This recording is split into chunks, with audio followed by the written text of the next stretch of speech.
All right, what's up? What's up? Delia coming to you another review video as I try to make sure that the least camera stays on me so it can be a little bit more engaging.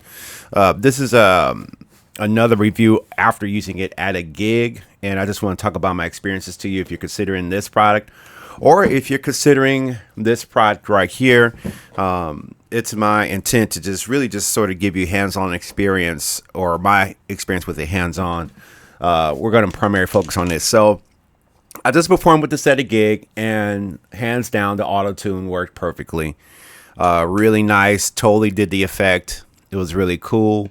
The only drawbacks I had was like I might have had like a couple songs programmed on here on presets, and the rest I was sort of doing something creative, and that's when I ran into some issues with that. So, you know, with these buttons here, you can select the harmony, you can select to turn the effects on, but this effects is like, it's almost like a whole effect for the whole thing, right? You can't pick and choose which effects are turned on right here per preset. So if I just wanted chorus and reverb and no delay, I would have to turn that on, and then I'll get the chorus and reverb, but I didn't program it ahead of time. Now, I have to compare it to this because, like, say if I'm in a song and we're jamming and I'm doing something creative and I want to turn on that chorus, all I gotta do is tap that button. If I want reverb, I could turn that off. If I want it off, I could turn that off, or do it here. I think the cool thing about this is that you have more buttons per function, or as for this one, you really have to do a lot more homework before you get to the show, because it's more cumbersome to dial in the effects where you want them to be on the fly on this one versus this one. Like, I'm really able to get in and out of the different blocks of presets more than here, but this still has the better auto-tune sound, right? So, you know, if I were to say that I would kind of break down with this one is that you really got to preset like your basic tweakings that you would use. Like, say you got to create like a vanilla preset with just chorus, right? Vanilla preset with just reverb, a vanilla preset with just delay, and then program your combinations, and then you can switch between them very quickly between these, and then also obviously double tap that to bypass. So it's almost like you're presetting.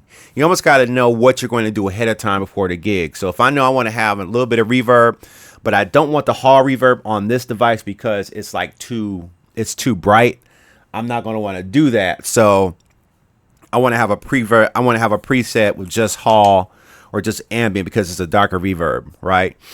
Or if I just want like a megaphone preset, there has to be a preset that I design. And of course there's presets in here already, but this device for creating presets on the fly is not the best thing to do on fly. It's a lot easier to program presets on the fly here. But this is even teaching me how to use this device here, where it's that all those kind of different things you want to do, have them on presets so that you can just get to them very quickly. Now, when I talk about real life applications, I want to talk about this. So in this device, sometimes at our gigs, and if you just gig, right, you know that sometimes depending on the gig, you may not have the most optimal position to be in. So you may be in front of a speaker, or you may have a lead singer whose mic feeds back a lot.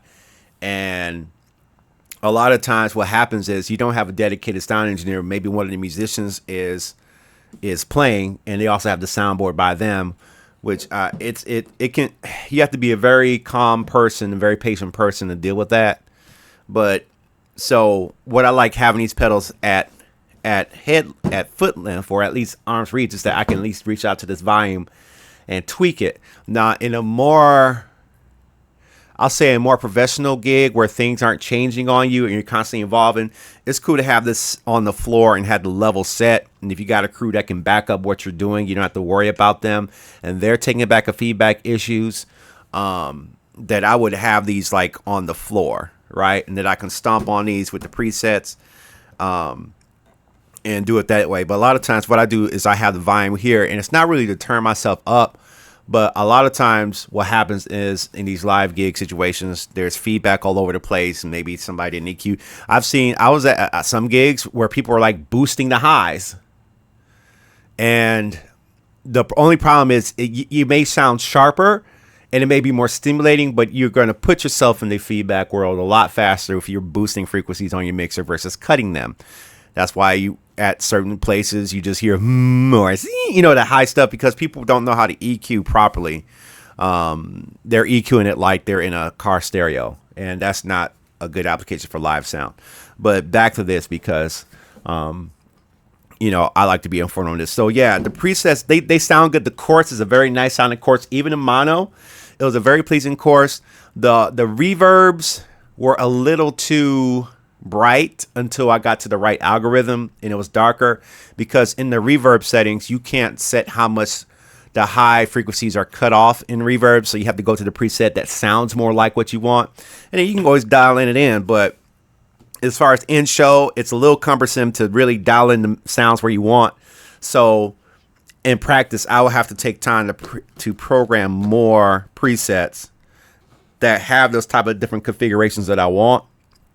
Like I would have to set up like a dry preset, right?